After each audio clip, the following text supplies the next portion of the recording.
Bonjour chers auditeurs et auditrices, nous vous souhaitons la bienvenue dans Niké, le podcast proposé par la Maison du sport au féminin de Toulouse.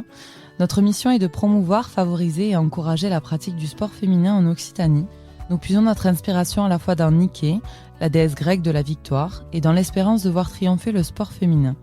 Retrouvez-nous une fois par mois pour des discussions passionnantes et inspirantes afin de relever les défis de l'égalité des sexes dans le monde du sport. Aujourd'hui, nous avons le plaisir d'accueillir Avril Nègre, danseuse classique professionnelle de 23 ans. Bonjour Avril et merci d'être avec nous. Bonjour, merci pour l'invitation. Avril, est-ce que tu peux te présenter brièvement, présenter qui tu es, qu'est-ce que tu fais dans la vie du coup ? Ok, alors je m'appelle Avril, je suis née à Toulouse en 2000. Je suis danseuse classique professionnelle. Voilà, j'ai commencé mes études de danse à Toulouse au conservatoire. Ensuite, j'ai rejoint une école privée ici où j'ai rencontré mon professeur qui a été mon professeur particulier pendant très longtemps, qui s'appelle Laure Muret, qui était une ancienne sujet de l'Opéra de Paris. Elle m'a coachée pendant 1 an et demi à peu près pendant que j'étais à Toulouse et après, grâce à elle, j'ai intégré du coup l'école de danse de l'Opéra de Paris. Voilà, j'ai fait ma formation à Paris, à l'école de danse et au conservatoire supérieur. Je suis sortie diplômée du conservatoire supérieur de Paris en 2019. Et suite à ça, j'ai commencé à travailler d'abord à Paris, puis après à l'étranger, en République tchèque et plus récemment à Taïwan. Du coup, voilà. Ok, super. Juste avant qu'on enregistre le podcast, on a discuté du profil d'une danseuse étoile. Oui. Qu'est-ce que c'est exactement une danseuse étoile comparée à une danseuse classique ? Alors, danseur étoile, c'est le grade, alors qui n'existe actuellement d'ailleurs, ce nom-là n'existe que à l'Opéra de Paris. Donc, danseur étoile, c'est le dernier grade, c'est le plus haut grade dans les compagnies nationales. À l'étranger, c'est principal. Mais en France, du coup, voilà, c'est les seuls à porter le titre de danseur étoile. Et donc, voilà, c'est vraiment l'aboutissement de la hiérarchie. Le plus haut grade de la hiérarchie, c'est danseur étoile. Génial.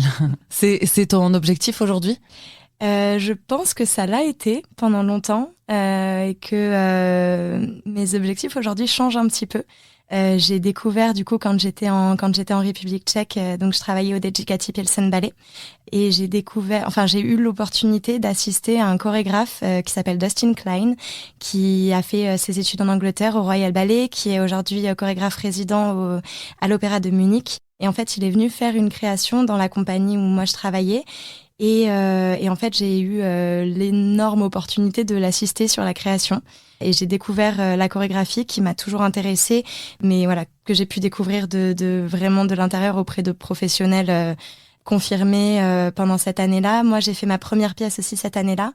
Et j'ai l'impression que plus ça avance et plus je me dirige vers ça, ça commence à être... C'est marrant, j'ai un professeur à Toulouse qui disait toujours que être interprète, on était au service des mots d'une autre personne. Et je pense que plus la vie passe, plus j'ai envie de mettre mes mots à moi. C'est toujours très important pour moi d'être sur scène. C'est un sentiment que je peux pas expliquer. Donc, c'est très important pour moi de rester interprète. Mais j'ai de plus en plus besoin de chorégraphier aussi. Donc, je sais pas si les compagnies nationales continuent à être un objectif actuellement. Je pense que c'est en train de doucement évoluer. Ouais, évoluer. C'est bien, c'est ce qu'il faut aussi. On va revenir un peu à tes débuts. Ouais. Comment t'es arrivée cette passion pour la danse ? En toute honnêteté, je me souviens absolument pas avoir commencé à danser. J'ai l'impression que je le fais depuis toujours. J'ai commencé jeune, j'ai ma mère du coup qui était danseuse, pas classique, mais qui était danseuse, qui avait sa compagnie de danse à Toulouse, m'a inscrite à la danse et j'étais, je pense, une enfant un peu hyperactive, donc ça m'a canalisée. J'ai commencé très jeune, du coup à 3 ans, et je pense qu'au moment où j'ai pris conscience de ce qu'était la danse pour moi, j'ai trouvé que ça avait un pouvoir énorme parce que pour moi c'était incroyable d'avoir la possibilité. J'étais très timide, en fait j'étais très hyperactive mais très timide en même temps dès qu'il fallait s'adresser à des gens, tout ça. Et en fait pour moi c'était un pouvoir énorme de pouvoir dire et exprimer plein de choses sans avoir à dire un mot. En fait c'était très rassurant et très ouais, je pense que ça m'a un peu sauvée d'une certaine manière. Ça m'a permis de pouvoir m'exprimer sans que personne comprenne. Et c'était très intense, très facile en fait pour moi. Je pense que c'est ce qui a fait que j'ai continué. Mais je pense que quand j'ai commencé, j'avais pas conscience de cette force-là.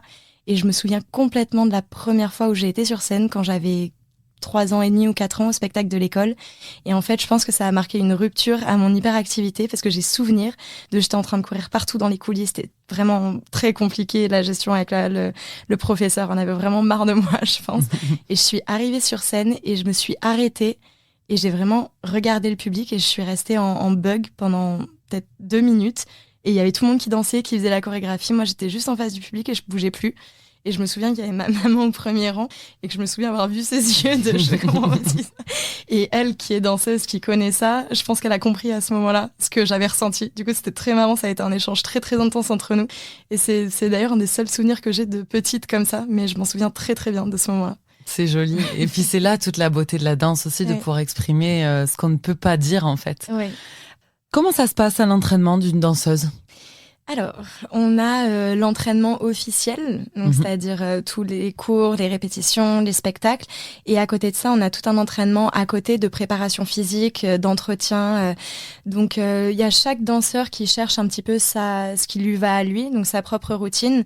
Moi, personnellement, je sais que par exemple, avant mon cours, j'ai besoin d'être au moins 1 heure en avance au studio pour pouvoir bien échauffer toutes les articulations, tous les muscles, faire beaucoup de prépa physique. On a des corps qui sont plus ou moins, enfin, pas plus ou moins faciles, mais en fonction de nos zones de laxitude, je sais pas si on dit ça. Pardon, enfin les zones qui sont plus ou moins laxes. Oui. On a des renforcements différents à faire en fonction de la force du coup de pied, du travail qu'on va avoir dans la journée aussi. Si on a des grosses journées, des grosses répétitions, des gros spectacles, on va s'entraîner différemment. Donc on ajuste un petit peu, mais en gros, en tout cas l'entraînement officiel, c'est en général donc en compagnie classique. On commence la journée avec un cours de danse classique qui dure entre 1h15, entre 1 heure et 1h30 en fonction des compagnies de la journée qu'on a derrière. Et ensuite, on a des services de répétition. Donc pareil, le programme, il est propre à chaque compagnie. Moi, par exemple, la première compagnie que j'ai faite, c'était en République tchèque. Et du coup, on avait plusieurs services de répétition. On avait jusqu'à 14h. Après, on avait une pause. On enchaînait toute l'après-midi. Et le soir, on avait les spectacles. Donc, pendant la journée, en fonction du programme, je me souviens, en République tchèque, c'était un peu, on faisait des fois 5 ou 6 productions différentes en même temps sur 15 jours. Donc, on avait les répétitions qui étaient réparties entre les solistes, entre le corps de ballet. En fonction de sur quoi on est distribué, on a plus ou moins de répétitions. Donc, voilà, c'est un peu propre à chaque compagnie, mais globalement, on a le cours le matin, des répétitions toute la journée et les spectacles le soir. Donc, c'est très intense comme programme. Oui, c'est quand même assez intense. Est-ce que vous vous considérez comme sportif de haut niveau ? Oui. Alors, on est un peu à bascule parce qu'on est autant un art qu'un sport, mais c'est vrai que tout l'investissement physique, le travail que ça demande depuis très jeune, le professionnalisme, la rigueur qu'on doit avoir sur notre hygiène de vie, tout ça, oui, on est complètement, enfin pour moi, des personnes... C'est comparable à quelqu'un qui participe au JO, par exemple. Complètement. C'est-à-dire que pour moi, il y a exactement la même exigence physique que n'importe quel autre sportif, ouais. D'accord, super. C'est très beau en tout cas de parler de ce sujet-là parce qu'il y a peu de personnes, je pense, qui connaissent ce milieu. Oui. C'est un milieu assez élitiste aussi. C'est quand même assez cher d'aller voir de l'opéra, assez cher d'aller voir des ballets. Oui, on voit souvent des vidéos où les jeunes filles montrent leurs pieds dans les chaussons de danse qui sont très abîmés, très abîmés par la performance. Oui. Comment vous gérez du coup votre corps dans cette pratique ? Mais alors, du coup, c'est un peu pareil. C'est-à-dire que chaque danseuse connaît son corps. Il y a des filles qui n'ont jamais de problème avec leurs pieds, qui n'ont jamais d'ampoule, rien du tout. Et il y a des filles qui ont tout le temps plein de galères avec ça. En fait, pareil. Comme on connaît au fur et à mesure, les premières fois, on se fait plus mal. Et puis après, on apprend comment les protéger. On a quand même des techniques. On peut mettre du sparadrap, du coton. En France, on met beaucoup de ce qu'on appelle le coton cardé. Du coup, c'est un coton qui est assez épais, qui est pas encore raffiné, qui est pas encore blanchi, en fait. D'accord. Ça protège très bien tout en étant confortable, mais qui nous permet quand même de sentir le sol. Après, il y a des gens qui mettent des embouts aussi. Moi, j'aime pas ça parce qu'on sent moins le sol, je trouve. Mais chacun cherche un petit peu ses méthodes pour protéger ses pieds. Après, pareil, ça dépend des productions. Par exemple, des productions comme le Lac des Cygnes. C'est un ballet qui, en tout cas pour le corps de ballet féminin, est très très difficile, qui est très long, très intense. On est beaucoup sur scène, on est beaucoup en pause. Il y a énormément de ce qu'on appelle les menées sur pointe, c'est quand on est sur les 2 pointes et on piétine. Du coup, voilà, ces choses-là, c'est des choses qui sont difficiles pour le corps, mais après, honnêtement, on a mal partout, donc les pieds ne sont pas particulièrement ciblés. Mais du coup, voilà, on apprend à les protéger. Et puis, en fonction des productions, on sait qu'on va devoir plus protéger. Après, ça dépend aussi si les pointes sont plus neuves. Elles vont faire peut-être plus mal aux pieds le temps de les faire, mais elles vont quand même mieux tenir la cheville. Donc, on va éviter des douleurs à d'autres endroits. Ça dépend vraiment, en fait. Chaque danseuse connaît ses pieds. Après, évidemment, il y a des filles qui sont très blessées. Moi, honnêtement, je vois les vidéos dont on parle. J'ai jamais eu les pieds à ce niveau-là. Enfin, comme ça, abîmés à ce niveau-là. Et ils n'ont pas réussi à trouver une technique pour que les chaussons des ballerines ne fassent plus mal. Mais honnêtement, je pense qu'on perdrait en qualité de travail. Oui, j'imagine. Parce que je pense que s'ils arrivaient à... Il y en a, hein, il y a des pointes qui sont vraiment... Oui, les chaussons de ballerine s'appellent les pointes, du coup. D'accord, les pointes. Il y a des pointes qui sont hyper confortables. Mais en France, on utilise beaucoup ce qu'on appelle les Freed. Les Freed, c'est une marque de pointe anglaise.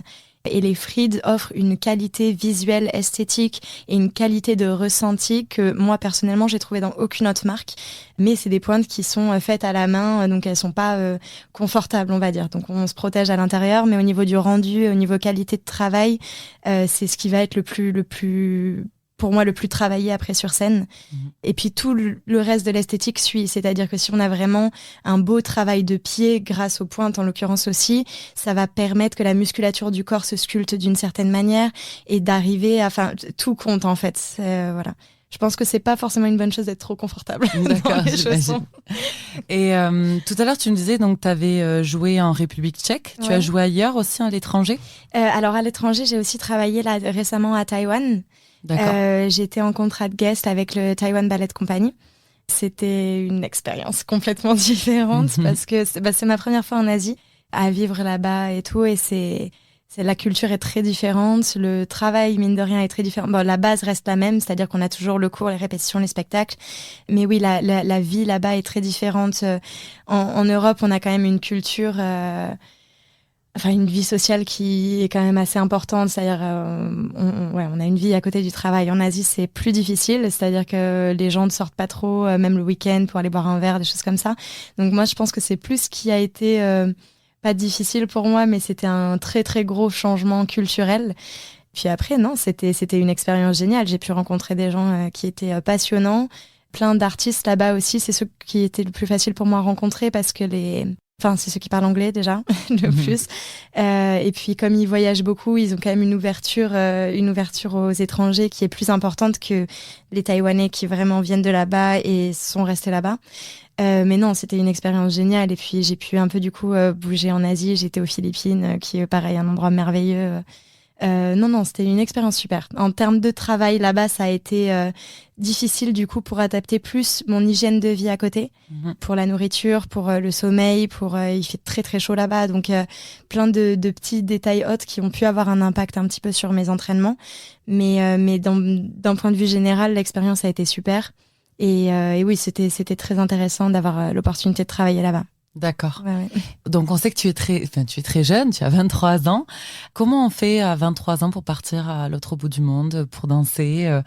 Qu'est-ce qui t'a motivé à partir, qu'est-ce que tu donnerais comme conseil, par exemple, à une jeune fille qui a le même âge que toi et qui a un peu peur de partir aussi loin pour danser? Alors déjà, la danse classique, surtout, c'est un métier qui commence très jeune. C'est-à-dire que, du coup, j'ai intégré l'école de danse de l'opéra quand j'étais enfant, quand j'avais 13 ans. Et moi, je suis partie de chez mes parents à cet âge-là. C'est-à-dire que eux habitaient à Toulouse et moi, je suis déjà partie toute seule à Paris à 13 ans, du coup. Et puis, en fait, après, j'ai commencé à travailler, j'avais 17 ans et demi. Ça va très vite, on va dire. Donc, c'est pas quelque chose qui fait...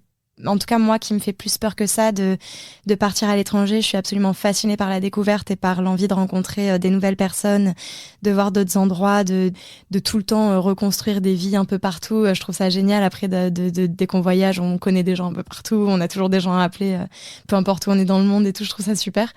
Et puis, à côté de ça, je savais que même si je partais et que il y avait plein de choses que je devrais réapprendre, plein de cultures auxquelles m'adapter, pardon. En fait, il y a quand même une base qui est toujours commune, c'est-à-dire qu'à chaque fois que je pars à l'étranger, c'est pour la danse. Et la danse, je connais. La danse classique, je connais. Donc, je sais que peu importe où je suis, peu importe la vie que j'aurai, quand j'arrive là-bas, j'aurai mon cours, j'aurai mes répétitions, Donc, en fait, il y a quelque chose qui est, on part, mais on part pas complètement dans l'inconnu parce qu'on part pour quelque chose qu'on connaît très bien quand même. Et puis en fait, c'est plus on voyage et plus on a l'impression que le monde est est immense et pas si grand que ça en même temps. Enfin, on arrive à s'adapter rapidement en fait. Puis c'est un métier qui nous demande de nous adapter depuis très jeune, donc moi en tout cas ça n'a pas été un problème. Et puis je pense que d'un point de vue de la danse en tout cas, dès que je commence à me sentir trop confortable quelque part, je pense que j'arrive aux limites de ce que j'ai appris, en tout cas de ce que j'ai appris sans tomber dans un confort qui va m'enfermer dans cet endroit. Donc dès que je me sens trop confortable quelque part, en général je m'en vais.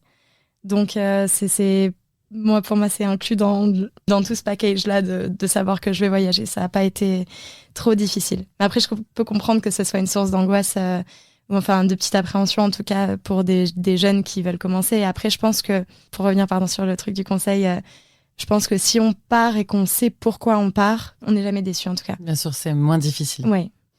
Moi, j'ai le souvenir du film de Black Swan avec Vincent Cassel. Où c'est un film où on voit l'exigence en fait de ce milieu, qui montre en fait un peu l'envers du décor de ce milieu qui a l'air très exigeant. Est-ce que c'est le cas? Alors déjà, point d'honneur à Black Swan, qui est le film qui pour moi a mis un niveau d'exigence en termes de performance classique qui est le mieux représenté dans tous les films et séries que j'ai vus, en tout cas exceptionnel. Il y a effectivement une partie où on a énormément de pression de travail. Si je reste dans la partie réaliste, c'est-à-dire que bon, elle est quand même folle dans le film. Donc mais si je reste dans la partie réaliste, la difficulté de travail, d'entraînement et tout, oui, bien sûr. Ça, c'est-à-dire que pour que ça paraisse aussi facile et magique sur scène, il y a une exigence et une quantité de travail derrière qui est aussi belle qu'elle n'est difficile et douloureuse, en fait. Ouais, c'est-à-dire que c'est ce qu'on nous enseigne, il faut que ça paraisse simple, mais pour ça nécessite des heures et des heures de travail et de difficultés, on n'y arrive pas, il faut recommencer. Et puis il y a une exigence et une pression qu'on se met aussi, c'est-à-dire qu'il faut travailler de manière à ce que quand on arrive sur scène, ce soit là, ce soit prêt et le public paye pour voir. Donc il faut que ce soit du spectacle en fait. Et qui voit pas l'effort, et qui voit pas la difficulté, qui voit pas la douleur, qui voit pas tout ça. Donc oui, je pense que l'exigence de travail, elle est beaucoup là-dessus. Après, je dirais que c'est, par exemple, pour quelqu'un qui connaît pas forcément ce milieu-là, qui voit le film, il va dire, oh là, c'est super difficile. Mais en fait, comme c'est une exigence dans laquelle on est plongé depuis l'école, en fait, c'est progressif. C'est-à-dire que, enfin, moi, je me souviens déjà à l'opéra à 13 ans, et encore, il y en a qui rentrent à l'opéra avant ça, qui rentrent entre 9 et 10 ans. Les premiers arrivent à cet âge-là. Et en fait, déjà, à ce moment-là, c'est d'une exigence et d'une difficulté qui est, on s'en rend pas compte sur le moment, mais avec le recul, qui est énorme, en fait. Tout à fait, je vois. On a reçu ici Hugo Sénac, qui est un jeune prodige de la danse classique qui est à l'école de Cannes. Je ne sais pas si tu le connais. Non. Désolée. À Roselight Tower. Oui, à l'école de Cannes. Ouais. Voilà. Lui, il part pour Montréal, je crois, si je me trompe pas, pour aller danser. Enfin, voilà, il était en Allemagne, je crois, ces derniers temps. Donc, voilà, jeune prodige de la danse classique. Ça te dit quelque chose peut-être parce que je te vois réagir en même temps. Il est blond avec les cheveux frisés? Non, pas du tout. Okay, il est brun. Désolé Hugo. On l'a reçu pour un épisode de podcast parce qu'on voulait faire en fait une petite fracture entre un homme qui fait de la danse et une fille par exemple qui fait du rugby, voilà, des sports très masculins pour une fille et un sport très féminin pour un garçon. Oui. Est-ce que c'est toujours le cas dans la danse d'avoir ces stéréotypes en fait d'être un sport très féminin? Est-ce qu'il y a de plus en plus d'hommes du coup? Alors, je pense qu'à l'époque, c'était le cas. Il y avait beaucoup plus de femmes que d'hommes. Ça se régule de plus en plus. Par exemple, à l'opéra, à l'école de danse, il y a autant de femmes que d'hommes. Dans le ballet, il y a autant de femmes que d'hommes. Donc, je dirais que à l'échelle du monde et à l'échelle de, je sais pas comment dire ça, des gens qui ne sont pas de ce milieu-là. D'accord. C'est un métier qui, dans les esprits, est beaucoup plus féminin. Après, dans la réalité, dans les grosses compagnies classiques, il y a autant d'hommes que de femmes. Il y a autant de niveaux chez les hommes que chez les femmes. Des fois même plus de niveaux chez les hommes que chez les femmes. Je pense que c'est juste dans l'inconscient collectif, ça reste un sport qui est beaucoup plus féminin. Mais dans les faits, ça se régule complètement. Ok, on voit plus de garçons dans les écoles, voilà, bien sûr, qui se forment pour rentrer dans les ballets. Après, il y a quand même des ballets qui sont plus féminins que masculins, non ? Alors, en fait, dans les ballets classiques, il y a ce qu'on appelle le corps de ballet. Donc, le corps de ballet, c'est tous les ensembles.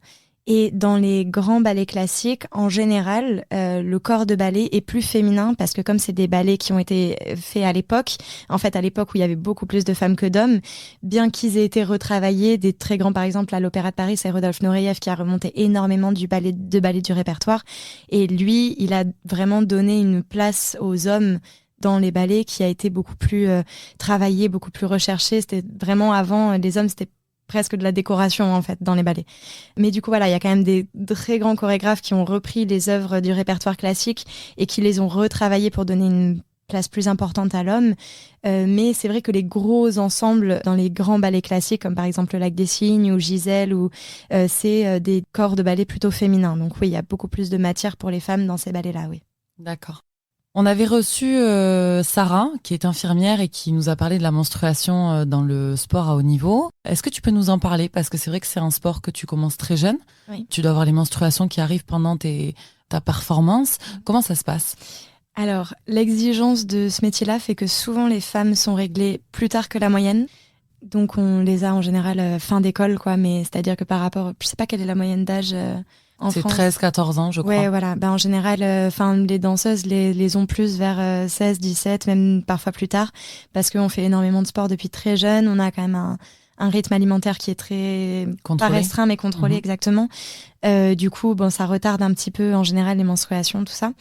Après, on doit être sur scène quoi qu'il en soit, donc on peut pas, on est obligé de travailler avec.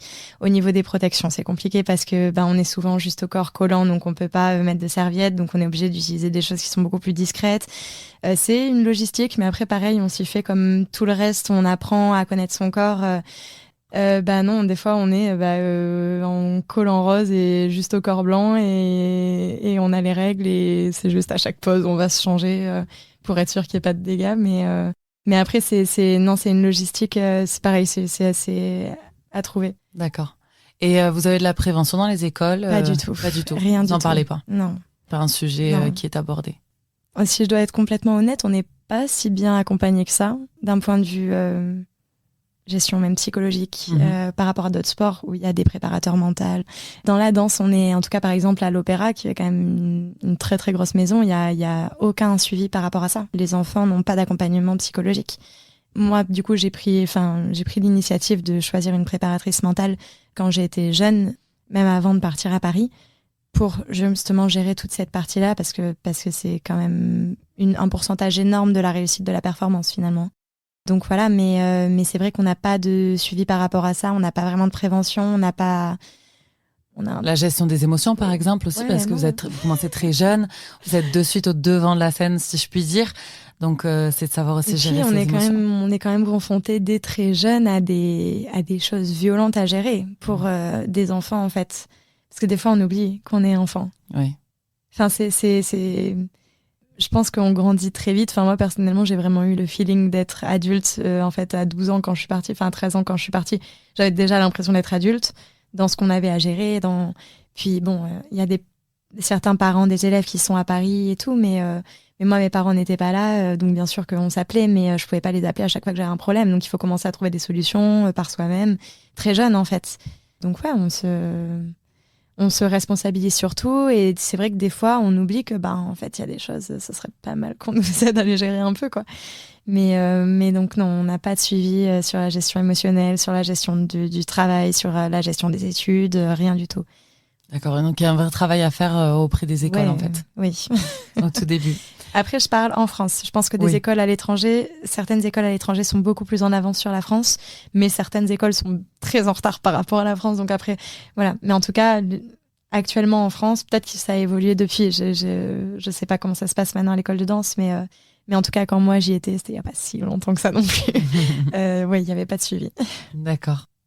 Quand on sait qu'aujourd'hui, il y a que le sport féminin est représenté qu'à 11% médiatiquement parlant, qu'est-ce que tu en penses aujourd'hui? Qu'est-ce que tu pourrais dire à ces jeunes filles qui veulent se lancer dans des carrières d'athlètes ou de haut niveau comme toi, de sport féminin? Qu'est-ce que tu leur conseillerais?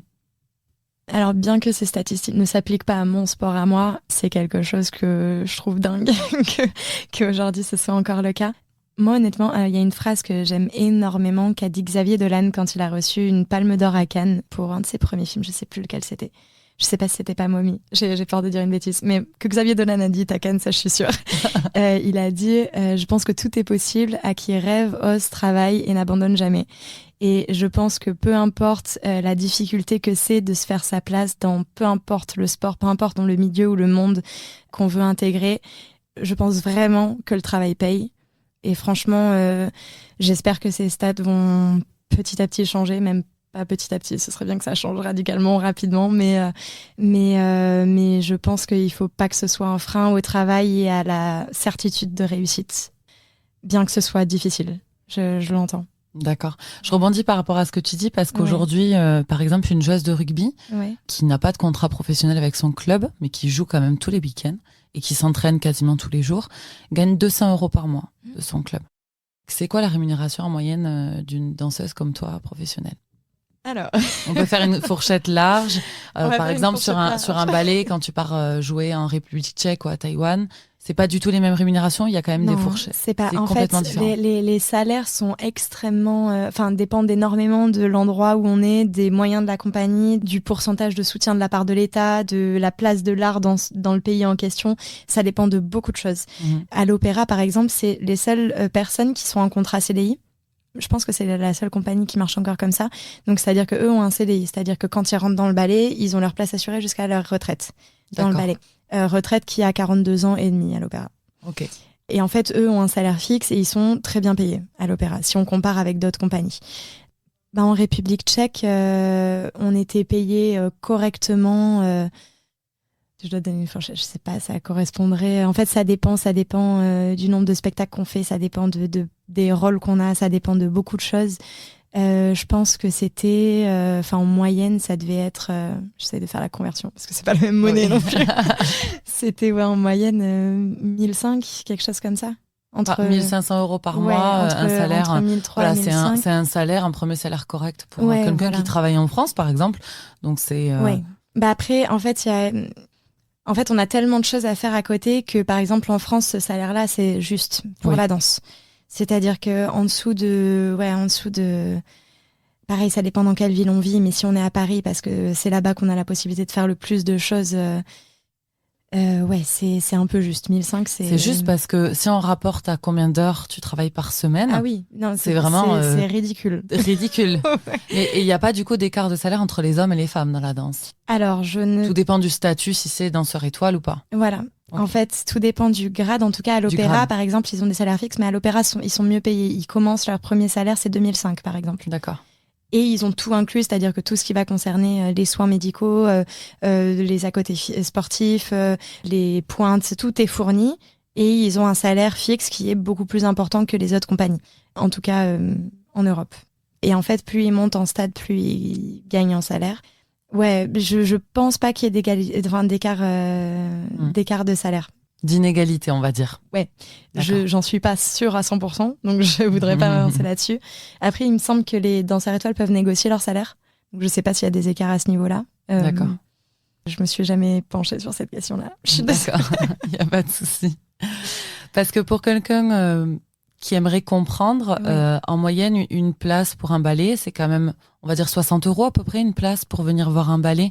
Si on veut être correctement placé, peut-être. Si on veut être correctement placé, en tout cas à Paris, je prends toujours ce comparatif-là parce que c'est là où je sais un peu plus. Non, une place pour un ballet, ça dépend les productions, ça dépend les périodes et tout, mais ça peut aller, ça peut aller jusqu'à 200 €. Oui, voilà. Mais en moyenne, quelqu'un qui va aller voir un premier ballet, par exemple, il va payer en moyenne 60 €. Je crois que c'est ça le tarif moyen. Comment du coup on justifie ce prix, étant donné vos salaires du coup? Comment c'est possible? Alors déjà, il y a énormément de gens qui travaillent pour qu'un spectacle se fasse. C'est-à-dire qu'il y a toute la technique, il y a tous les costumes, il y a les décors, il y a les maquillages, il y a les répétiteurs. Enfin, il y a au-delà de toute la compagnie, les danseurs, répétiteurs, direction et chorégraphes, il y a énormément de gens qui travaillent autour pour que le spectacle puisse se faire. Donc, ça justifie ce prix sans le justifier vraiment parce que pour moi, par exemple, c'est un problème que ce soit aussi élitiste en fait. C'est-à-dire que on fait de la danse et de l'accès à cette forme d'art, à l'art classique, en tout cas quelque chose qui n'appartient qu'à une certaine classe sociale, alors qu'en fait c'est quelque chose qui devrait appartenir à tout le monde, c'est-à-dire que c'est un patrimoine déjà, et Et c'est une forme d'expression émotionnelle qui peut parler à tout le monde, en fait. Et on en fait quelque chose qui va être hyper... c'est bête, mais hyper pédant parce que c'est accessible que pour les personnes qui ont de l'argent. Et en fait, ça dénature ça. Et par exemple, moi, c'est quelque chose que j'aime énormément faire. Et la première fois que je l'ai fait, c'était pendant le Covid, d'ailleurs, où j'étais encore Non, j'étais plus au conservatoire. J'avais déjà fini à ce moment-là. Mais j'avais un de mes anciens partenaires du conservatoire en fait, on s'est vu un jour et on avait besoin de danser. Et on était en train de discuter. Je disais, ouais, mais ça, il faut faire. Parce que là, il n'y a plus de spectacle depuis trop longtemps. On avait besoin de danser, on avait besoin de pouvoir donner aux gens, en fait. Et en fait, on s'est dit, vas-y, viens, on fait. Et on était à Paris et on a travaillé en studio parce qu'on a pu louer un studio. Donc, on a travaillé dans un studio et on a fait une journée où on a été faire un spectacle, juste tous les deux, sur le parvis de Montmartre. Génial. Et en fait, on a une ancienne danseuse de l'opéra qui est maître de ballet au conservatoire qui s'appelle Céline Talon, nous a fait travailler. Et en fait, on a juste monté une sono tout en haut de Montmartre. Et en fait, il y avait plein de gens qui étaient là. C'était le début de l'été. Et début juillet, ouais, on a mis la sono. Il y avait plein de gens qui étaient sur les marches en train de faire leur vie, un apéro entre potes. Et en fait, on a dansé sur le parvis et il y a eu un moment de silence. Il y a plein de gens qui sont venus s'asseoir sur les marches. Et c'était à ce moment-là accessible à tout le monde. C'est-à-dire qu'il y a plein de gens extrêmement différents qui étaient là. Je me souviens, il y avait des danseurs qui faisaient du break juste avant nous, qui étaient là. Et en fait, ils étaient sur le côté, ils sont restés et tout. Il y a plein de gens qui sont venus nous voir. Et en fait, ce que j'aime énormément dans le fait de confronter les gens à ça, c'est que s'ils se disent, OK, je vais au théâtre, je paye une place, je veux aller voir un spectacle, déjà, il va y avoir de l'attente, beaucoup trop d'attente pour moi, selon moi, pour des artistes. C'est-à-dire qu'évidemment, il y a le travail qui assure une qualité de performance, en tout cas, mais on ne sait jamais ce qui peut se passer. Puis, il y a des gens qui commencent à devenir trop exigeants sans prendre en considération que c'est des humains qui sont en train de faire ça et qu'il peut y avoir une marge d'aléa qu'on ne peut pas maîtriser. Et en fait, il y a vraiment eu un truc à ce moment-là qui était de l'ordre de... pas de contraindre les gens à voir ça, mais de leur imposer, en fait. Et il y a plein de gens qui n'avaient jamais vu de danse et qui sont venus nous voir et qui n'arrivaient même pas à parler, en fait, et qui étaient là juste à dire... Et juste sentir leur émotion. Je crois que c'est mon expérience de danse à l'heure actuelle qui m'a le plus émue en tant que danseuse. Vraiment, c'était hyper sincère. Et je trouve que c'est un milieu qui n'est pas assez sincère dans... En fait, il est sincère dans la démarche de ce qu'il va donner, mais tout le cadre autour ne l'est pas. Mm-hmm. Et je trouve que c'est quelque chose, ce serait bien que ça... Que ça soit rendu un peu plus accessible. Oui. Parce que ça doit l'être. Parce que je pense vraiment que l'art d'une manière générale, moi c'est à travers la danse, mais l'art d'une manière générale, je pense vraiment que ça sauve les gens, en fait. Mm-hmm. Tout à fait. J'ai eu la chance et le privilège de pouvoir aller à l'Opéra de Paris voir un ballet. Oui. C'était la première fois de ma vie. J'en ai eu le souffle coupé quand le rideau s'est levé, en fait. Ouais. Vraiment. Et je le conseille à n'importe qui va à Paris et qui a les moyens de prendre une place à l'Opéra de Paris. Surtout qu'il faut les prendre très, très, très à l'avance parce que c'est un monument. Hein. Il faut absolument, quand on est touriste, aller à l'Opéra de Paris. Donc, il y a une liste d'attente énorme pour avoir des places. Donc, je me souviens les avoir pris très, très, très longtemps à l'avance. C'est très beau et c'est à faire. Même à Toulouse, nous, on a un très bel opéra, l'opéra du Capitole, où il y a des très belles prestations. Mais pareil, il faut s'y prendre à l'avance. Oui. En tout cas, merci Avril d'être venue partager cette interview avec nous. J'ai appris plein de choses sur le ballet, je pense que nos auditeurs aussi. C'est la fin de ce podcast. Merci en tout cas d'être venu jusqu'à Toulouse parce que tu es descendu de Paris pour cet enregistrement. Ouais. Et merci à vous, auditeurs et auditrices, pour votre fidélité. Si cet épisode vous a plu, je vous invite à le noter et à en parler autour de vous. N'oubliez pas que chaque partage compte énormément. Ensemble, accélérons le changement au service des femmes et des initiatives existantes qui se veulent nombreuses, inspirantes et précieuses. On se retrouve le mois prochain, mais en attendant, rendez-vous sur notre compte Instagram Maison du Sport au Féminin. À très vite pour un nouvel épisode.